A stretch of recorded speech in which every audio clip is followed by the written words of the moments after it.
All right, guys, Jordan Breshears here.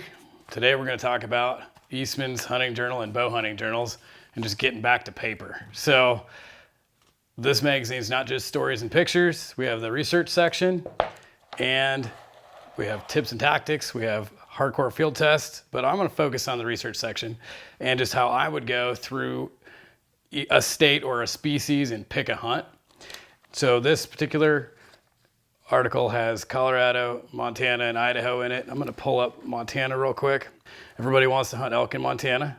The thought behind it for me is less about what's the highest scoring unit and then see if I can get that 400-inch bull.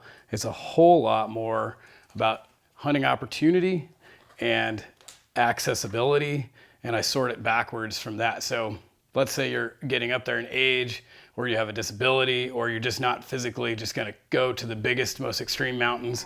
You want to sort through terrain difficulty and work your way out from there, right? You don't want to go necessarily to the most rough unit in the state. And if you're a little bit more tenacious and ready to get backcountry, great. But then you don't necessarily want to wait 10 years to hunt. So you're going to sort a little bit more on draw odds or opportunity that way. I'm not somebody who's going to wait to hunt. Everybody knows Jordan's an OTC guy or something that's more of like an unlimited draw, something along those lines. So I'm picking the highest percentage draw and then working my way backwards from there. It's all based on you and who you are and how you can tackle the unit.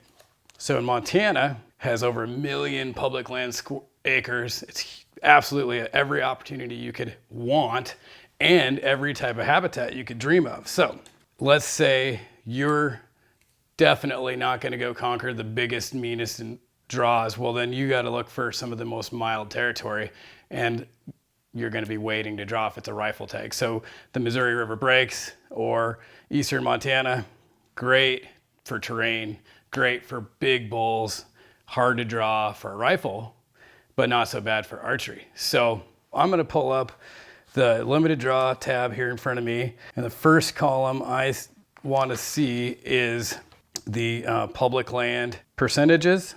So almost all these green ones are the lowest level here. It's 21%. That's too low. So you want to stay away from those super low, but everything else is pretty good. There's 99, 90, 80. Okay, so I can start sorting from there.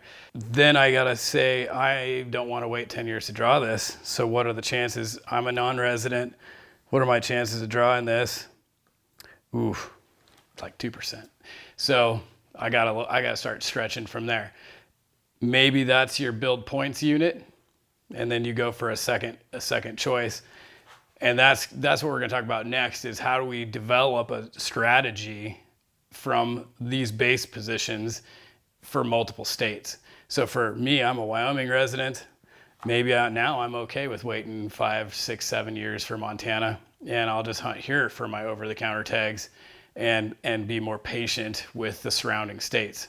That's a quick down and dirty look. Pick your filters based off of your lifestyle. So time availability, terrain, what I can do early season versus late season, and then start narrowing off of those kind of filter systems to use this tool to your best advantage. And you will absolutely narrow it down to a handful of hunts that are available that fit your criteria. So back to the magazine, guys. What are you gonna get when you crack this thing open, and why is it worth looking into? For me, it's gonna be different than it is for you, but like hardcore gear reviews, if you're gonna get a new bow this year, we have a lineup. If you're gonna look at new arrows, there's gonna be tests, optics, rifles, so on. And then it's always a blast to read through the stories. I always get caught up in here looking at the stories, and I've been looking at them for 15 years. It doesn't get old because everybody has a new story. The most valuable tool is how we grab gear and research it. And we're not gonna be biased in those situations. If it's camouflage or if it's optics or it's a new rifle that comes out, we get an opportunity to get our hands on it and show you the nuts and the bolts of it, and have hopefully unravel something in there for you to be able to then, hey, I'd like to look at that a little bit deeper. So it's definitely a bonus. It's more than just a magazine. There's so much in each one of these. Make sure you subscribe to either Eastman's Bowhunting Journal or Eastman's Hunting Journals, or both. And you can get our elite membership and just have everything. And that's the best package yet. Take a look at it, check it out.